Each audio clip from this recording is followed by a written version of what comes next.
Hello and welcome everyone to the Analytics Instrumentation Sync on the 16th of May 2023. Today, since we're kind of at the end of the current milestone, we're going to start out with another presentation for the new milestone, so for 16.1, and going through the milestone issue. Tanuja, do you want to share your screen, or should I? No, that I can share. Thanks, Basti. Awesome. Let me just open up my screen and let me know when you can see it. I'm assuming you can see it. Yes, now it's visible. Okay. So this is the 16.1 milestone planning issue, and going to the milestone objectives. The top objective would be to kind of cover any previous release carryovers and high priority maintenance issues and bugs. And this is so that we don't have any tech debt and we are completing anything that was previously incomplete and needs to be finished. The other milestone objective we have is with regard to the OKRs. So the OKR is linked here. You can go look at it if you haven't. So this is the OKRs for our team. And these points below are derived from those overarching OKRs. And at a high level, we have one of the key results is also getting in five language SDKs, and this OKRs and the timeline for this OKR is FY24, which starts in May and ends in July. So one of the objectives is getting in 5 language SDKs for the client-side instrumentation. I think we already have one, both two, browser and Ruby. Browser, I see that there are few issues open. But apart from that, we are hoping to get, one additional in for 1 or 2. Sorry, this should be 4. So I got it right, yeah. So we are hoping to get 2 additional in for this milestone. And the other key result is working towards building a system for event collection and ingestion for product analytics. So since we already have a JavaScript and a Ruby SDK, having this system to connect to product analytics will give us the whole workflow. That helps us kind of have it tested with customers and customers outside of GitLab, and also make sure that the whole work pipeline is working, and so that we don't see any other additional issues before adding more language SDKs. So I see that the other one of the other key results is also regarding the unified tracking API. To have more events added to this unified tracking API will be a part of the milestone, and also the other part is the deprecation of the older system, which involves Redis HLL and Snowplow tracking. I know that there was some planning done, but the goal for this milestone would be to get approximately at least 25% of the work done on it, so that we're in a good position to have it completed within the quarter. And of course, also to keep, not to sideline business critical issues that are not part of the OKR. One of the milestone objectives is also to get work on business critical issues, even though they are not covered in the OKR. In the product feature list, so these are the previous carryover, release carryover items. So like we already spoke about, these will be top priority. And in terms of new feature work, so this is ranked from the highest priority to the lowest priority. So we start off by checking off the ones that are top on the list, and anything that is bottom would have low priority. And in case we don't have any time to finish those up, those will move to the next milestone. So on the top of the list is regarding the deprecation and adding of additional events. Right now on the OKR timeline, these is because we have only about 3 milestones to cover this. This is marked as needs attention, and So I put this on top of a priority list so that we can focus a little bit more on this and get some things checked off here.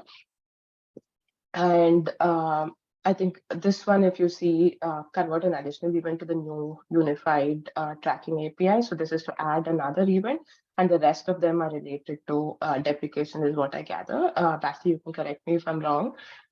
That's all right. You're completely correct. Okay. Okay. The analytics browser SDK, we decided to rename it when we were looking at the importance of the priority of the language SDKs. We figured out that a lot of our competitors have both a browser SDK and a JavaScript SDK and a server-side Java SDK. So in order to differentiate between the two, we have the JavaScript SDK is now being renamed to browser SDK. We also have a Node.js SDK added. So this is a slightly lower on the priority because I'll just come to that. So at top of our list is to finish the browser SDK, so that I think one of the top things that we are looking to test with customers is Java and Ruby. So we have the browser SDK here on top of the priority list. The third on the priority list is to make Snowflow and Kafka production ready. And this because it relates to the system, building the system for event collection and ingestion for product analytics, and we need that entire flow to kind of test it out with our customers. I have that third on the priority list.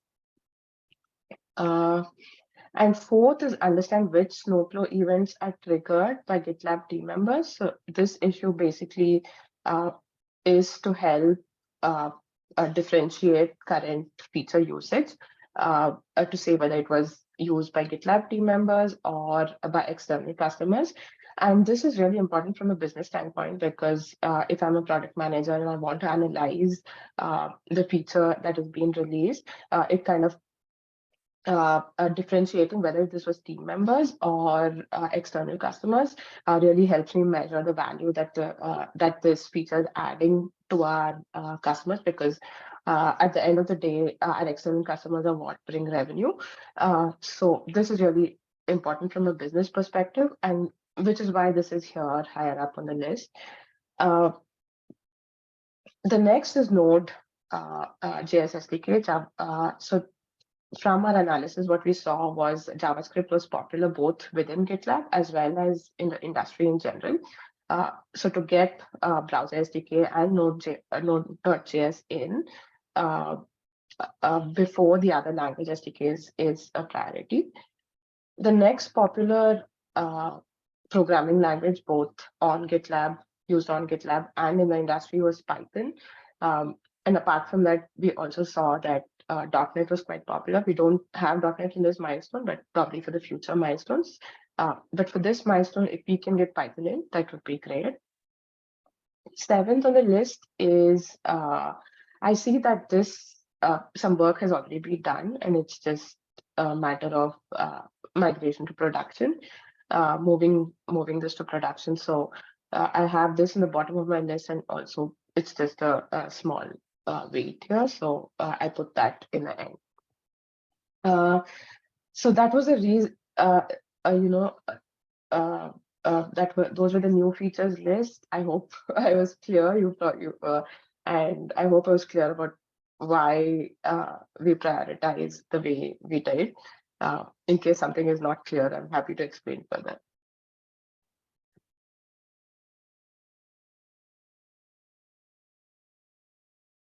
Maybe one question from my side, or just to clarify, the order between the Node.js and the Python SDK, how important is that? Because I mean, especially in those cases, when we talk about the different SDKs and languages, we have kind of a restriction around who can work on those based on what language we're targeting.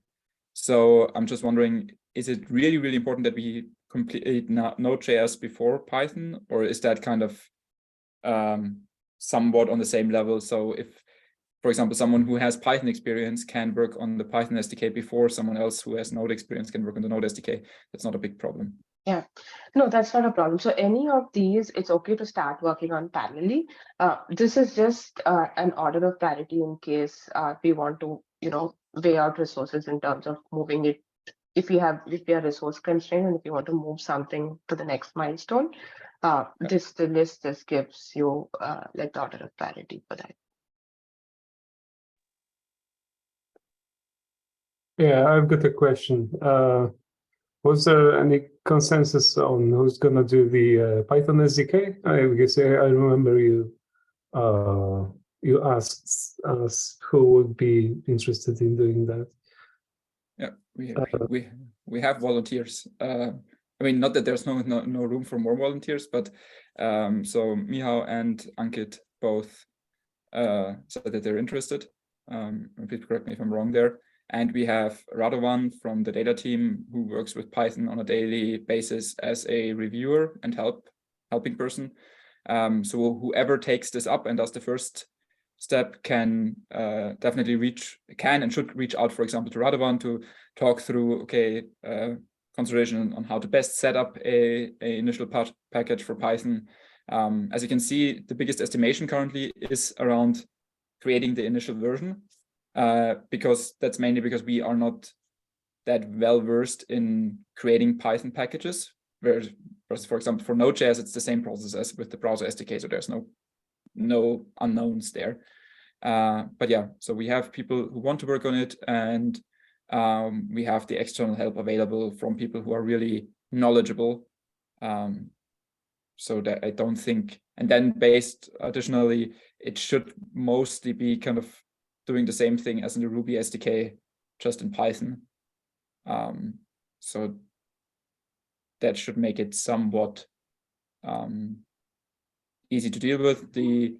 I think a bit of an unknown is, or what we depend on, is that the Snowplow SDK for Python kind of works the same way as the Ruby one.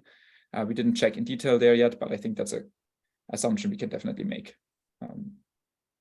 Okay, I'm just asking because I expressed interest as well. So cool. That's it's cool either way with me. Then that works out as well. I mean, I think we can then just outside of this call, figure out who has then the most capacity, or also compared to other things because I think we have a bunch of interesting things now in the milestone who would be most interested in taking on the Python SDK. And to be honest, I think it would also actually be helpful to maybe not. So right now, what we did, for example, with the Ruby SDK is, for example, Mihao, I think, did most of the or all of the issues. So we have kind of the same structure with creating the initial version, updating it to comply to the schema, and then rolling it out. It might also be worth it to kind of rotate on those. So have one person create the initial version, another person updating it, just to already spread the knowledge around those SDKs more, so that it's not only one person who has kind of in-depth knowledge, especially when it's a language that we are not day-to-day SDK. I would expect everyone of us to kind of quickly understand it. For a Python SDK, that's a bit more tricky when without this work, so that multiple people can touch Python. All right, that's cool. Thanks.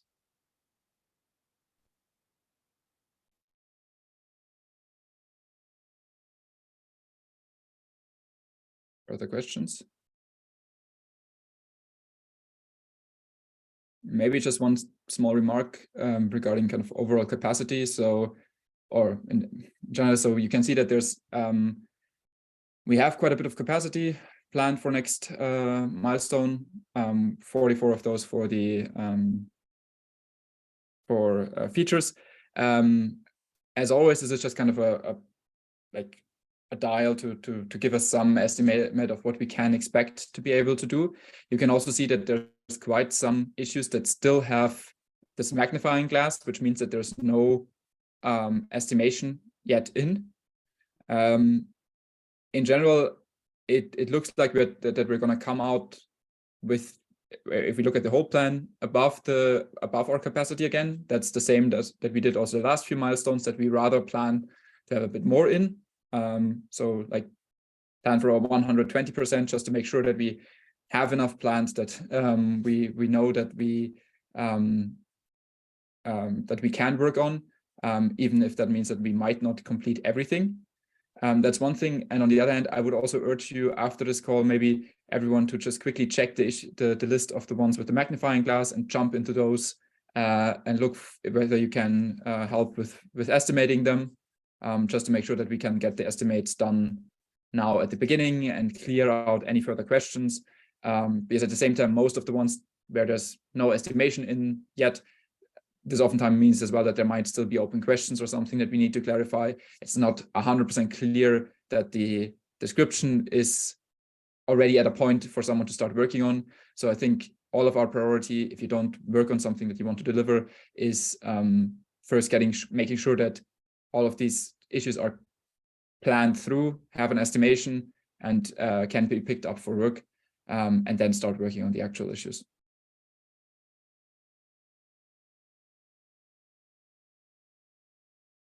All right, if there's no more questions, I guess we can then go to the, take a quick look at the maintenance and bug parts. I'm not going to go too much in detail there. You can see that a lot of it is around instrumentation classes for stuff out of the usage data.rb. So that's, again, one of our main focuses. The other things on the maintenance side are just kind of cleaning up a few things. The rather small issues that came up after some things that we completed over the last few months. So, for example, the license MD5 removal from service ping, that's something we enabled recently by moving to, I think it's SHA 256.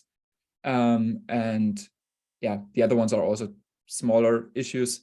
Big focus again is the instrumentation classes, and on the bug side, we have some carryover from last milestone we want to complete first, and then there's a bug with specs that we also want to get to. Fortunately, there's no kind of high priority bugs right now, so nothing that we need to kind of drop everything in and get started on.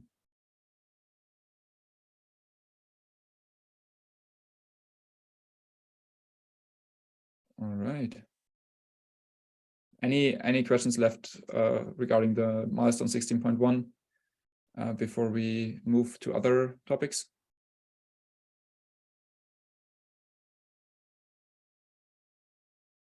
Doesn't seem like it. If that's the case, I think Tanuja, you can stop. Yeah.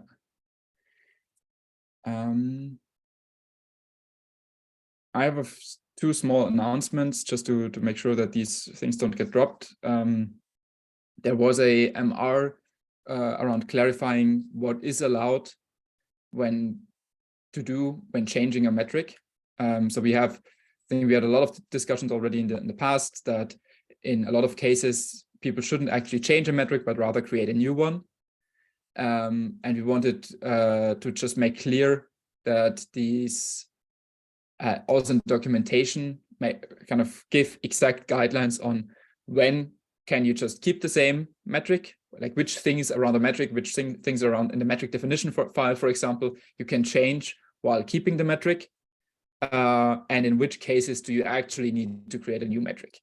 So the change in the merge request should make this hopefully clear. There's probably still cases where it's not clear enough. So I think one of the things that we should take with this is if you still encounter reviews or also your own issues where you're not sure, does this warrant creating a new metric, or do I need to actually, or can I actually keep the current metric with this change? And when we have a discussion around those, we also need to should document this also in the documentation, whatever cases we come upon, just to make it clear, because I think so far we had a bunch of cases where it's, it can happen that one of us decides one way, or would say, okay, this is fine, just keep the metric. and another person says, no, you have to create a new metric. And this shouldn't be the case. So ideally, all our reviews are the same. It doesn't matter whether I review it, Mikola reviews it, Jonas reviews it, whoever reviews it should be the same outcome. Cool. The other thing that I just want to quickly announce is we have, I think the voting is done for the team event. And so far, it seems like everyone should be available on Wednesday, the 24th.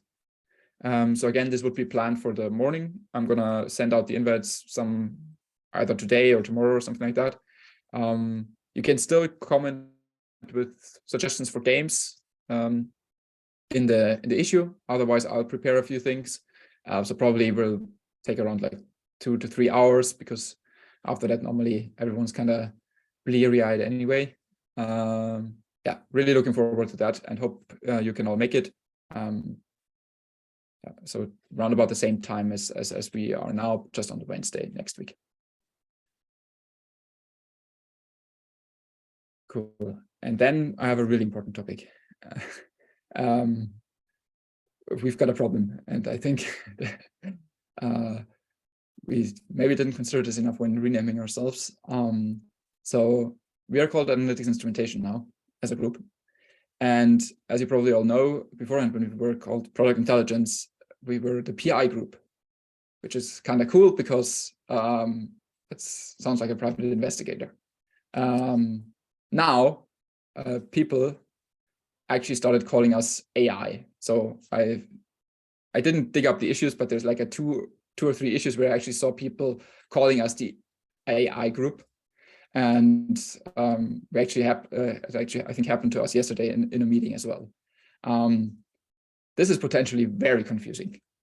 And I think we have the problem, if we don't come up with a shortening, then people will just do it for us. So if I think the only alternative is that we come up with some ideas and aggressively promote it, whatever it is, to get people to not call us AI.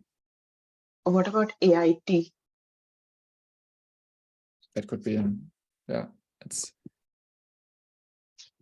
Yeah, so I added a note to the agenda that maybe we can make an issue and do some voting, just come up with some abbreviation and then choose one of them.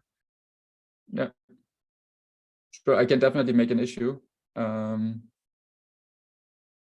If anyone has already suggestions now, also feel free to jot them down in the agenda, then I can put them in already.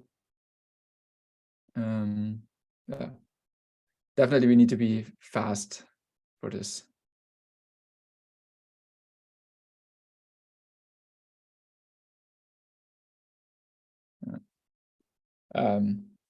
Yeah, and I mean, in the end, the worst that can happen to us is that we're going to get confused with an AI. I don't think that's good or bad nowadays. I don't know. As of my knowledge of September 2021, that is not a problem.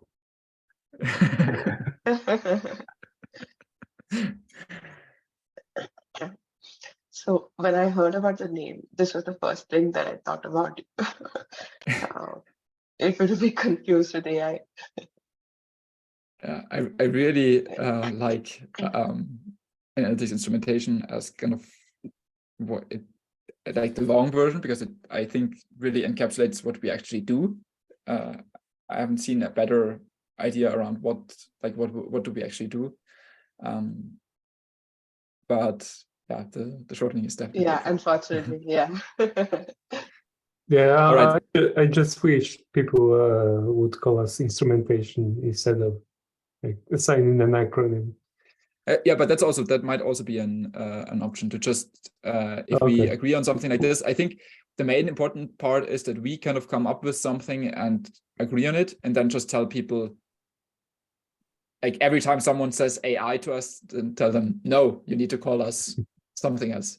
I think yesterday, Mikola, I think it was you who kind of told someone to not call us AI, but in that case, we didn't really have an alternative. Yeah. It's like, I just want to contain the fire. I mean, we can also do it. I think Elon Musk does that. He kind of just prohibits these acronyms. He just says, okay, this is But creates we too don't much have confusion. the tools to enforce it organizational wide. And running around people saying like, hey, we are not AI will not work. Yeah, probably. I'm really in favor of what Piotr suggested, that we just go with instrumentation, because people will not shorten one word, which is quite short. And they will always shorten two words, because it's like, oh, I need to add the space inside, it's too much writing. Just start with the acronym. Yeah, just any acronym I come up is clumsy in some way. So. And if they are clumsy, people will just drop what's clumsy and use what they think is convenient, regardless of the consequences. That's my worry. That, well, we can go with Ani or an ins or whatever. Like, oh, an ins. Well, let's call it AI. It's shorter. It's better. And maybe we just need to create a bot who kind of goes through all the issues, and whenever there's AI, did you mean the analytics instrumentation team? And then somebody mislabeled the issues in the other groups, which generally deal with the AI, and they will start be bashed in the head because they are using the AI acronym. You can at least say you worked in AI. So it's an advantage. Yeah. All right. I think Personally, I'm in favor of instrumentation for Piotrek. Me too. I also think it has the benefit of actually describing what we do, which any abbreviation will not, unless you know what it stands for. All right, then I'm going to put this Yeah. into an issue, and yeah, then let's continue the discussion there. We're at time now. Thanks a lot for the contribution. I really enjoyed that, all the ideas. And then, yeah, let's get the new milestone started. If there's any questions left, let either me or Tanuja know. Cool. See ya. Yeah. Thanks, everybody.